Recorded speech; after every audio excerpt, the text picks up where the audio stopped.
5 Sports. So we're going to put up a screen that's going to look like Chinese because it's everywhere, but it just goes to show you, there we are. It's hard to read, I get it, but just to show you, how about lapping this baby up from Arizona all the way down to West Virginia, country roads, and everything else in between.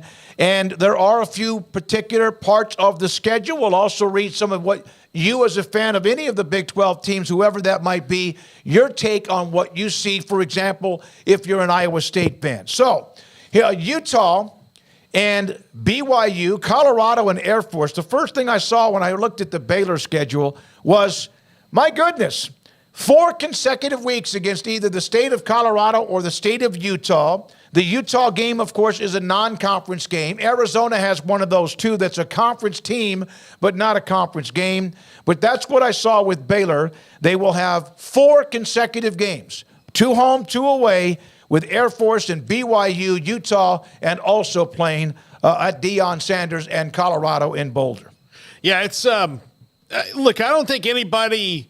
It's a pretty balanced schedule. I mean, the top 5 is going to go into the later on today is going to go into the hardest games I think that are on it, but or the hardest schedules for individual teams. But it's pretty balanced, and plus we don't really have concrete evidence of what the Big 12 is going to be in its new form because this is all new. So according to Utah fans, they're going to run through it like Swiss cheese based on what I've seen so far. All right. And look, maybe they will. I mean, we'll see, but like everything's going to be different and it's all going to be, to be seen. But yeah, it's really, really interesting when you look at Jack actually did this a ton of work on this about miles traveled.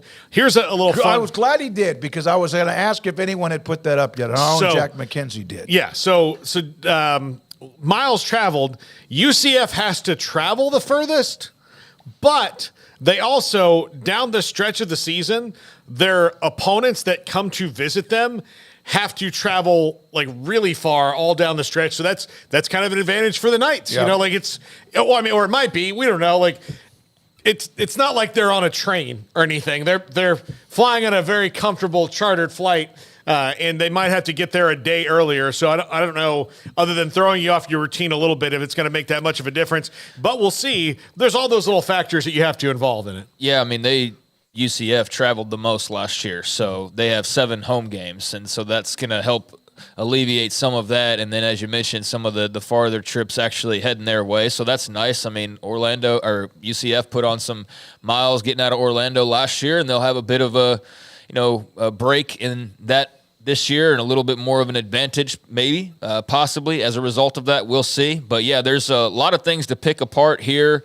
And a lot of things that we just really don't know. It's amazing. I guess the first thing is no Oklahoma, Texas, and what that makes the schedule look like. And I got to say, it makes it look a little less daunting if you don't have either one of those or neither one of those on the schedule. And now everybody has neither one of those. Like last year, if you were Baylor, you played Texas, but you didn't play Oklahoma. And some people did the opposite, and some people played them both. But to not have them involved in the mix at all, I think that's why you see a lot of people, other than Utah fan, who says they're going to run through it, that are like, yeah, I don't really know what to expect because, like, you just sort of, I don't know. You kind of looked at those games, and if you had a feeling you could beat or were at the level of one or two of those teams, you kind of knew, like, well, we can take care of everybody else, but there's not that, like, barometer anymore, if that makes sense. Which I think it makes it even more intriguing. Yeah, it does. It just makes it a lot more up in the air and intriguing, and just who knows how that will all turn out in the end. But I guess the way that I looked at Baylor's schedule, since we can't just, unveil all 16 and go through them like that, was it's basically 3 chapters.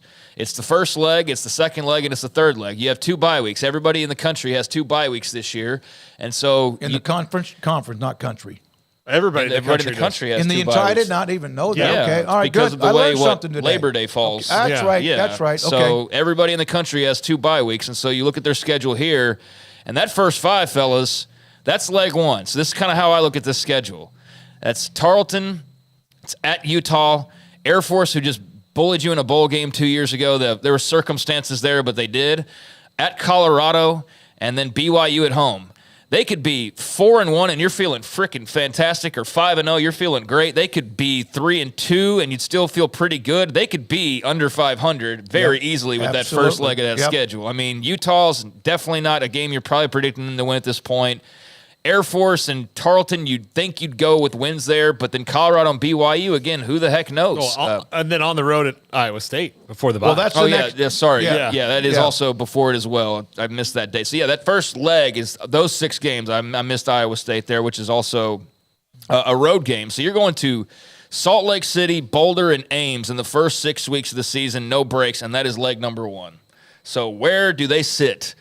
After leg number 1, they could be 3-3 and then go either direction you want. But that's going to be very interesting to see where they are kind of sitting in, because then you're looking at the second half of the schedule and you're going to know after that first leg, how many games do you need to win to get to a bowl game? You might need 5, you might need 4. I mean, who knows?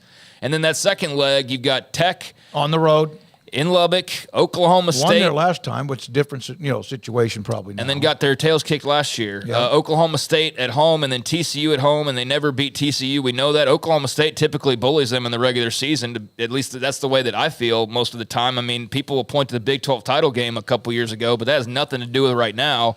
And that was also the Big 12 title game. They got whooped in the regular season of that same, or was it the year prior? They got whooped at the end of the year by Oklahoma State. Yeah, the last. But yeah, they lost the regular season meeting yeah. that following year. They've had some wins against Oklahoma State, but you get. I think if you get look your point. recently- the TCU point is what you need. You're right. TCU owns Baylor. TCU owns Baylor. Tech beat them, and Oklahoma State, is a problematic one as well. So that's leg number 2.